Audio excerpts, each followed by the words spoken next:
हे दोन्ही प्रोजेक्ट्स केवळ विदर्भाकरता नाही तर भारताकरता गेम चेंजर प्रोजेक्ट्स आहेत। आत्तापर्यंत आपण कोळसा जाळत होतो, त्यातनं प्रदूषण करत होतो। अनेक वर्षापासून आपल्या देशात चर्चा चालली होती कोल गॅसिफिकेशनची, की ज्याच्यामुळे प्रदूषण होत नाही आणि ज्यातनं वेगवेगळे डिरायव्हेटिव्स तयार होतात।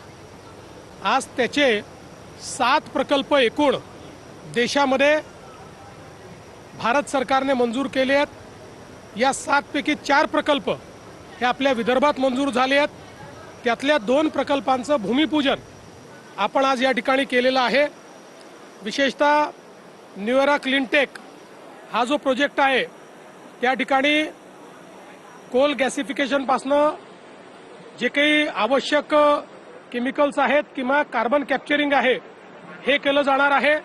युरियासारखा जो आपल्याला इम्पोर्ट करावा लागतो असा घटक तयार होणार आहे, गॅस तयार होणार आहे आणि त्यासोबत जिथे आता आपण आहोत ग्रेटा एनर्जी या ठिकाणी कोल गॅसिफिकेशनपासनं ग्रीन स्टील तयार होणार आहे। जगाच्या अनेक देशांमध्ये केवळ प्रदूषण न करणाऱ्या प्रक्रियेतनं तयार झालेलं स्टील विकत घेतात, त्याला ग्रीन स्टील म्हणतात। आणि अशा प्रकारच्या स्टीलमध्ये भारताला पुढे नेण्याचा आपल्या प्रधानमंत्री मोदयांचा त्या ठिकाणी एक निर्णय आहे आणि त्यातला पहिला प्लॅन्ट हा आपल्या भद्रावतीमध्ये या ठिकाणी होतो आहे। आज त्याचं भूमिपूजन झालं आहे। त्याचा पहिला टप्पा ते 2 वर्षात या ठिकाणी करणार आहेत। त्यामुळे या 2 प्रकल्पांमुळे जवळपास 30,000 कोटी रुपयाची गुंतवणूक होणार आहे, 10,000 लोकांना रोजगार मिळणार आहे आणि विशेषतः देशाच्या एनर्जी सिक्युरिटीमध्ये या ठिकाणी एक मोठं कॉन्ट्रीब्युशन विदर्भ या माध्यमातून करणार आहे।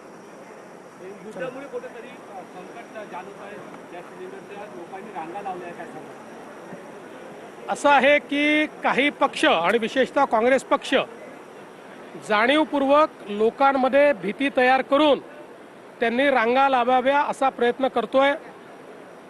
केंद्र सरकारने, गॅस कंपन्यांनी, सचिवांनी स्पष्टपणे सांगितलेलं आहे घरगुती गॅसचं कुठेही संकट नाही।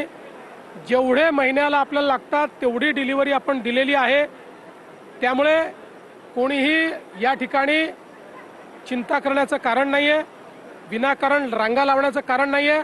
ऑनलाईन बुकिंग होतं आहे, लोकांना वेळेत गॅस मिळण्याकरता पूर्ण गॅस आपल्याकडे उपलब्ध आहे। पण आपल्या देशात पॅनिक तयार करायचं ही जी काही काँग्रेसची बुद्धी आहे ही बुद्धी देशाला विघातक आहे।